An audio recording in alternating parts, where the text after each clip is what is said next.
புள்ள வளர்க்குறீங்களே, காப்பி குடிச்சதுக்கு அப்புறம் எச்ச டம்ளரை பையன் கழுவுறானா அம்மா கழுவுறாளா?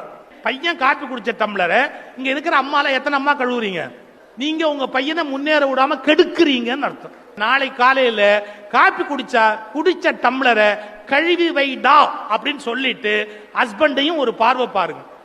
புரியுதா?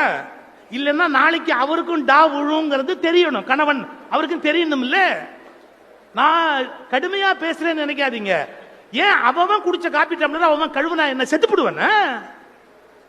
செய்யணும். உடல் உழைப்பை வீட்டுல எல்லாரும் பகிர்ந்துக்கணும். அதுல நல்ல வாழ்க்கைக்கு அடையாளம். ஒய்ஃப் சமைக்கும் போது கூட போய் நின்று உதவி மாதிரியா செய்யுங்க. ஏதாவது வேலை செய்யுங்க. யாரு வேண்டாம்னா ஏதோ உழைப்பது என்பது யாரோ ஒருத்தருடைய வேலை, உட்கார்ந்து என்ஜாய் பண்றதுதான் நம்ம வேலை நினைப்பு இருக்கு. இந்த மேலாதிக்க மனோபாவம் ஒரு மிகப்பெரிய நோய். மகாத்மா காந்தி லண்டன் போறாரு. அவருக்கு ஒரு விழா நடத்துறாங்க. இவரை காணுமேனு தேடினா சமயக்கட்டில் தட்டு கழுவுறாரு.